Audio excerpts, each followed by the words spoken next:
오늘 은혜받고 성취될 하나님의 말씀은 민수기 23장 1절에서 12절 말씀입니다. 민수기 23장 1절에 12절 말씀.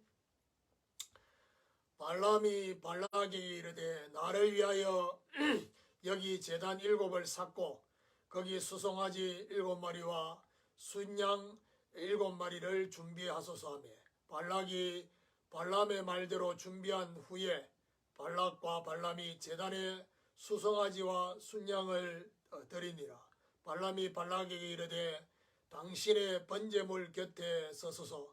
나는 저리로 가리이다. 여호와께서 혹시 오셔서 나를 만나시리니 그가 내게 지시하시는 것은 다 당신에게 알리리이다 하고 언덕길로 가니 하나님이 발락에게 임하시는지라.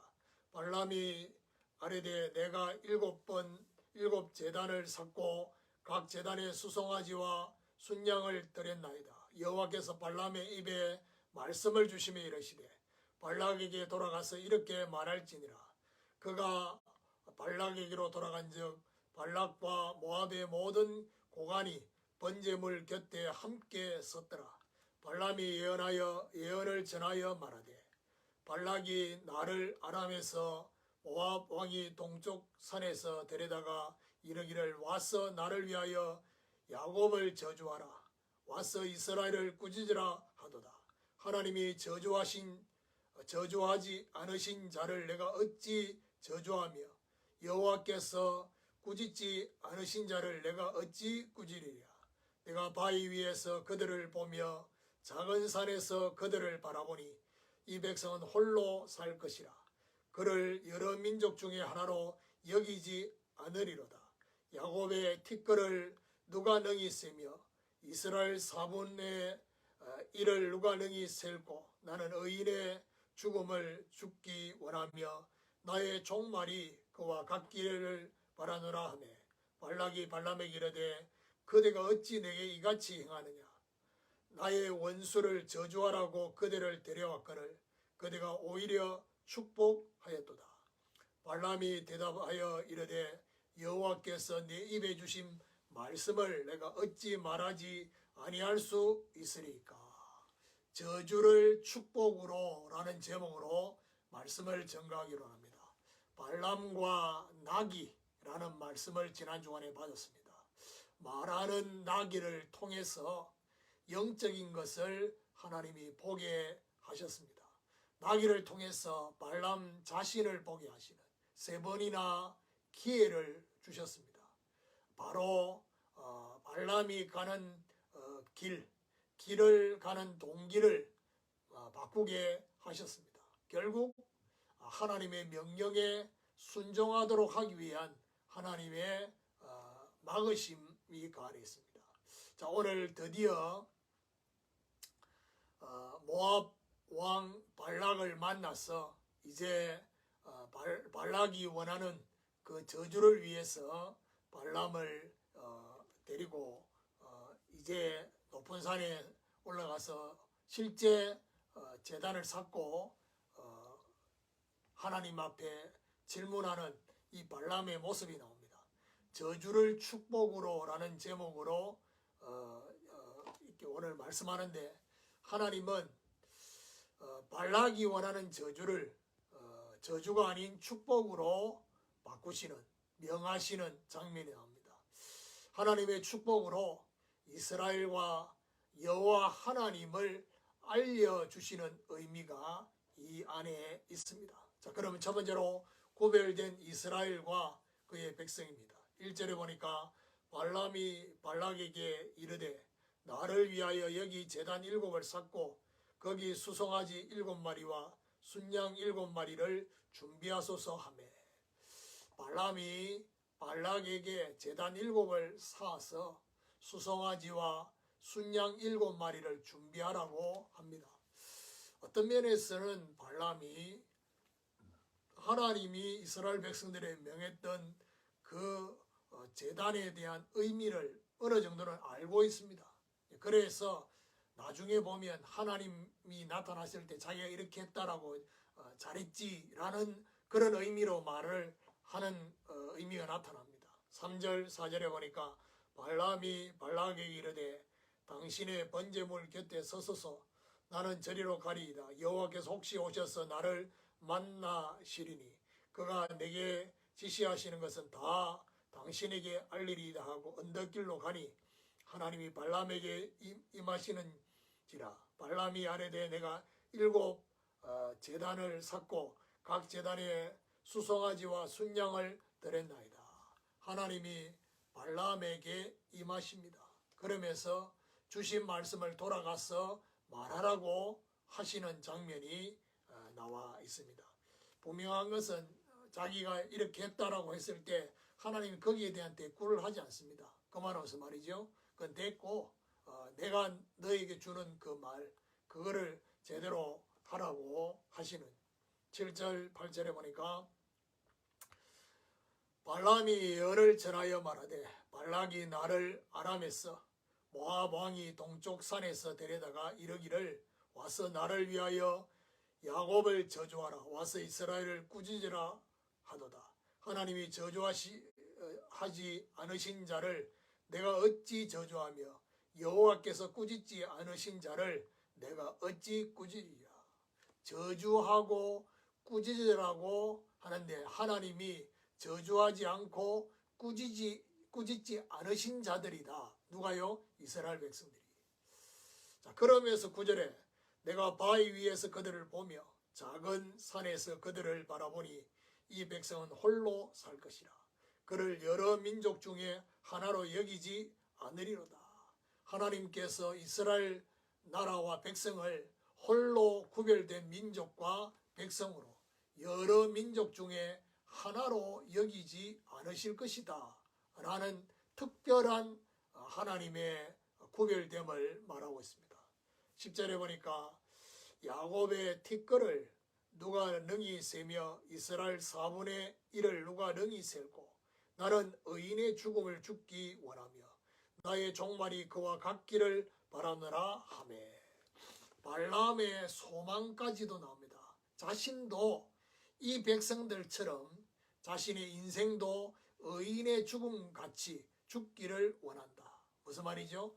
발람도 하나님의 축복을 인정하는 그런 모습이 나옵니다. 이렇다고 구원받은 건 아니죠. 자기 바램과 소망을 말할 정도로 그렇게 표현을 했습니다. 두 번째로 말씀을 신실히 행하시는 하나님입니다. 13절 발락이 말하되 나와 함께 그들을 달리 볼 곳으로 가자. 거기서는 그들을 다 보지 못하고 그들의 끝만 보리니 거기서 나를 위하여 그들을 저주하라 하고 발락이 발람을 다른 곳으로 인도합니다. 어떻게 발락이 지금 앞에 첫 번째 저주를 축복으로 받아들이냐. 하나님의 역사를 단순히 장소의 문제로 봤습니다. 장소를 바꾸면 또 달라지지 않을까 이런 생각을 한 겁니다. 16절에 여호와께서 발람에게 임하사 그의 입에 말씀을 주시며 이르시되 발락에게로 돌아가서 이렇게 말할지니라. 앞에서 제단을 쌓았고 했던 것 반복해서 하고 난 뒤에 하나님이 발람에게 두 번째 임하십니다. 주신 말씀을 돌아가서 말하라고 말하고 있습니다. 19절에 하나님은 사람이 아니시니 거짓말을 하지 않으시고 인생이 아니시니 후회가 없으시다. 어찌 그 말씀하신 바를 행하지 않으시며 하신 말씀을 실행하지 않으시랴. 사람과 인생이 아니신 하나님, 거짓말하지 않고 후회하지 않으신다라는 사실입니다. 21절에 야곱의 허물을 보지 아니하시며 이스라엘의 반역을 보지 아니하시는도다. 여호와 그들의 하나님이 그들과 함께 계시니 왕을 부르는 소리가 그 중에 있도다. 말씀하신 바를 하나님은 반드시 행하신다.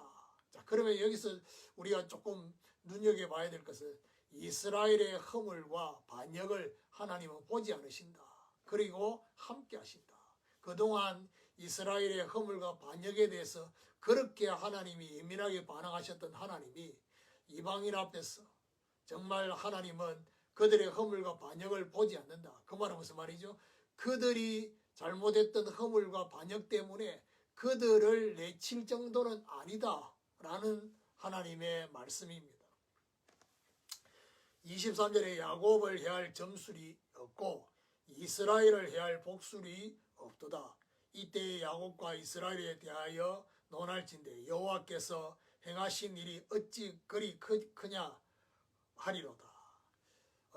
야곱과 이스라엘을 해할 점술과 복술이 없다.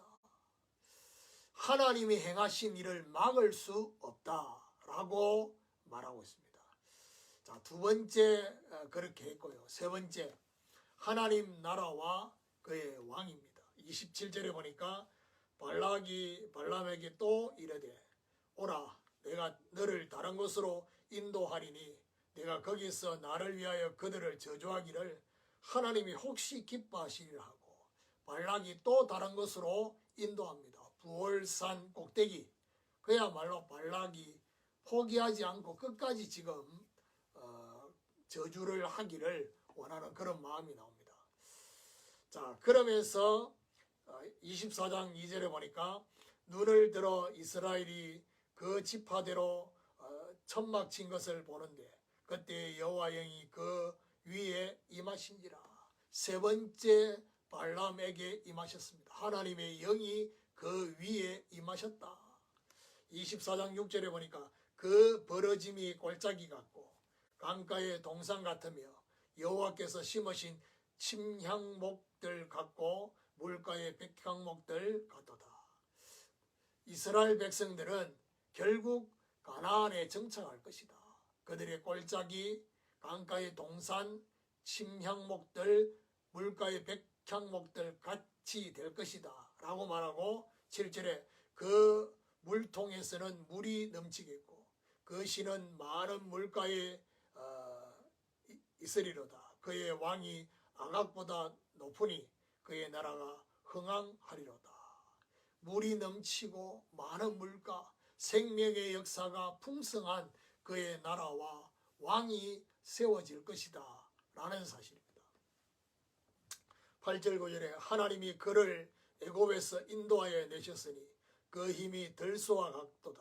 그의 적국을 삼키고 그들의 뼈를 꺾으며 화살로 쏘아 깨뜨리리로다. 꿇어 앉고 누움이 수사자와 같고 암사자와도 같으니 일으킬 자 누구이랴.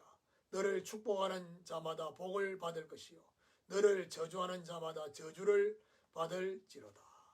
들소와 같고 수사자와 암사자와 같은 하나님이 주신 힘을 가진 백성을 막을 수 없다. 여기 보니까 중요한 말씀이 앞에 7절에 아각보다 높은 그의 나라가 흥왕하는 그의 왕이, 결국 이 왕은 하나님의 나라와 그 왕을 의미합니다. 그 백성들은 이렇게 하나님 주신 힘으로 승리하게 될 거라는 말씀입니다. 결론적으로 저주를 축복으로 라는 말씀을 적용해 보면요, 이스라엘을 저주하기 원했던 발람을 통해서 하나님은 축복을 보여주셨습니다.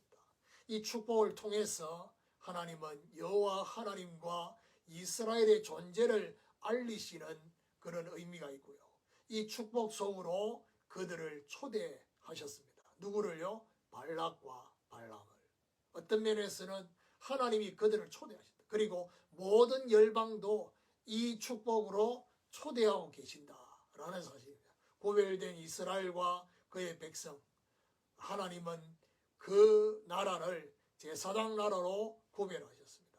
말씀을 신실히 행하시는 하나님, 그 하나님은 아브라함과 모세에게 주신 그 말씀을 신실히 이행하실 것입니다. 결국 하나님 나라의 왕이신 그리스도의 통치를 알려주시고 계십니다.